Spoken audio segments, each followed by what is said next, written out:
ঠিক আছে, খাবে না? তুমি তো একটু অনেক কষ্ট করে এসেছো, একটু বসো।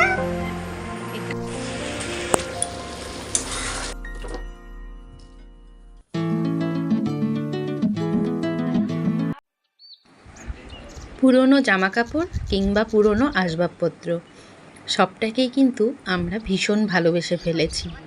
সেরকম ঘরের একটা নতুন ফার্নিচারের সাথে থাকে কিন্তু অনেকগুলো পুরনো। কিন্তু দেখবে সেই পুরনো ফার্নিচারটাকেই যত্ন করে গুছিয়ে রাখার চেষ্টা করবে, কিন্তু এটা কিন্তু ভাবতে পারবে না যে ফার্নিচারটাকে এবার বিদায় দিয়ে নতুন ফার্নিচার আনি। কিন্তু পুরনো সম্পর্ক বলো, পুরনো বন্ধুত্ব বলো, পুরনো জামাকাপড়, সব কিছুর পেছনে যেমন আমাদের একটা মায়া বসে যায়। তাই তো পুরনো জিনিসকেও যত্ন করে ভালোবেসে গুছিয়ে রাখি। ভাবতেই পারি না পুরনো জিনিসটাকে এবার ছাড়িয়ে দেব। Hello everyone, good morning, welcome back to my channel. Rumpa Roy short চ্যানেলের পক্ষ থেকে আমি প্রিয়াঙ্কা আবারও শুরু করছি একটা নতুন ভিডিও। তো এখন সকালবেলা আজকে ঘুম থেকে ওঠার পরেই আজকে শুরু করেছি এই পুরনো আমার শোকেসটাকে গোছাতে। এই শোকেসটা আমার অনেক দিন হয়ে গেল, কিন্তু এটাকে এখনও চেঞ্জ করার কথা ভাবিনি। কেন জানি না। এখানে আসলে কলকাতায় তো আমি ভাড়া থাকতাম, প্রথমে ভাড়া ঘরে এসে প্রথম ফার্নিচার আমার এটাই। আর আমার তো শ্বশুরবাড়ি জলপাইগুড়ি, আমার বিয়ের যত আসবাবপত্র সব ওখানেই রয়েছে, কিছুই আনতে পারিনি। এবার যার জন্য এটাকেই আমি প্রথম ঘরে ভালোবেসে এনেছিলাম, যার জন্য এটা একটু ভেঙে গেছে, তবুও এটা চেঞ্জ করিনি। তাই এটা সকাল সকাল এটাকে একটু মুছে নিলাম আর সব কিছু সুন্দর করে একটু গুছিয়ে নিচ্ছি। আর ওদিকে কিন্তু রাইগার ওর বাবা ঘুমাচ্ছিল, এতক্ষণে ওরাও উঠে গেছে।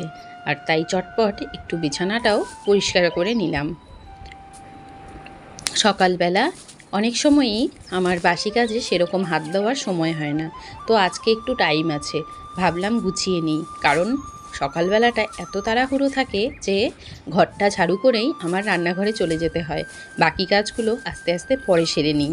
কিন্তু আজকে যেহেতু ওর বাবার একটু ছুটি আছে, মানে ছুটি নিয়েছে আমার ওই শরীর খারাপের জন্য, তো ভাবলাম আজকে সকাল সকাল শরীরটা একটু ভালো লাগছে, তাই একটু ঘরগুলোও একটু পরিষ্কার করে নিলাম।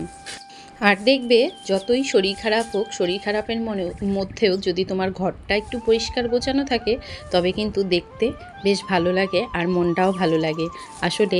আর ঘরের বউরা যদি অসুস্থ হয়, ঘরে যেন কোনো লক্ষ্মীশ্রী থাকে না। সত্যি তাই প্রত্যেকটা ঘরের হাউসওয়াইফদের যেন ভগবান সুস্থ রাখে।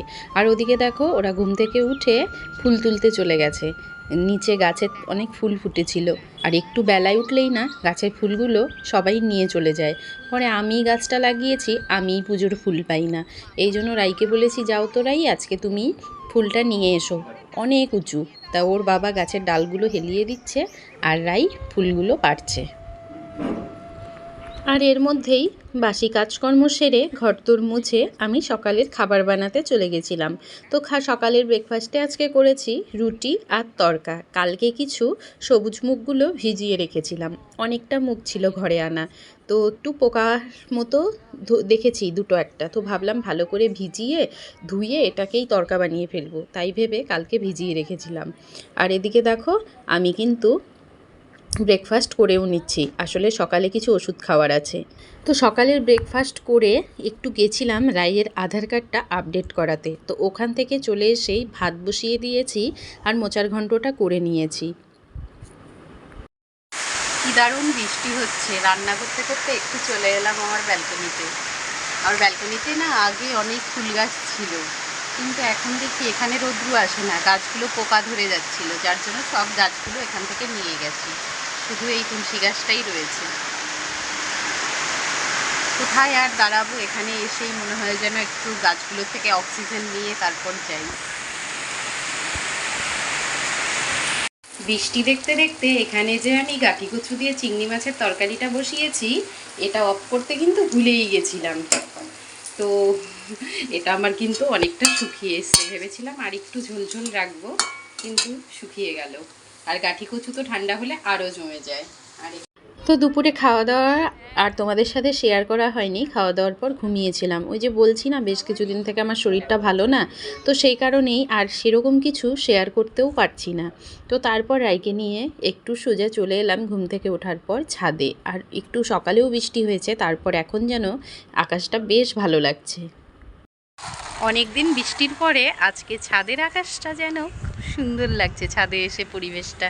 আর আকাশটাও দেখো, মেঘগুলো হ্যাঁ, আকাশে অনেক অনেক ঘুড়ি উঠছে। এই তো বিশ্বকর্মা পুজোর আগে এরকম আকাশ যে প্রচুর ঘুড়ি ওড়ে।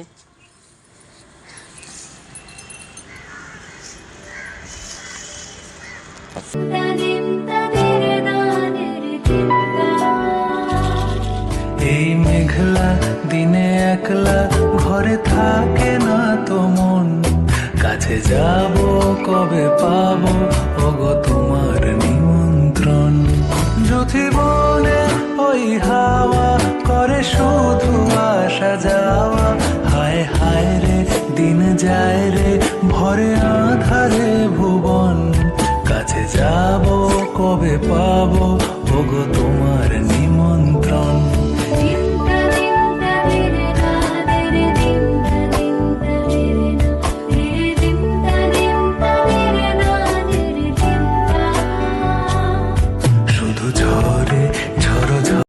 ছাদের থেকে ঘরে চলে এসে একটু হাত পা ধুয়ে সন্ধেবাতিটা দিয়ে নিলাম।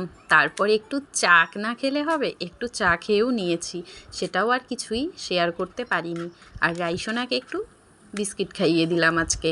আর ও বলেছে, কাল থেকেই বায়না করছে মা ফ্রাইড রাইস খাবো। এবার আজকে যতই শরীর খারাপ থাক, কোনো সন্তানরা যদি কিছু খেতে চায়, মা কি কখনো না বানিয়ে পারে বলো তো? কালকেও বলেছিল রাই যে ফ্রাইড রাইস খাবে, তো কালকে আর করা হয়নি। তো আজকে ভাবলাম আজকে মেয়েটাকে একটু বানিয়েই দিই। তো শরীর খারাপকে দূরে ফেলে দিয়ে সোজা চলে এসেছি কিচেনে। আর কিচেনে এসে সব কিছু একটু গুছিয়ে নিচ্ছি। পেঁয়াজটাকেও একটু খোসা ছাড়িয়ে নিলাম, ক্যাপসিকামগুলোকেও টুকরো করে কেটে নিলাম। এদিকে রসুন কুচি করাও আমার হয়ে গেছে। আর রাই বলেছিল চিলি চিকেন খাবে। আমি বললাম না সোনা, আজকে একটু পনির আছে ঘরে, পনির দিয়েই চিলি পনির তোমাকে করে দিই। আর রাই কিন্তু পনিরটাও ভালোবাসে। তো সব কিছু আমি রেডি করে নিয়েছি। আসলে রান্না করতে কতক্ষণ লাগে দেখবে, সুন্দর করে গুছিয়ে নিতেই কিন্তু সময়টা লাগে।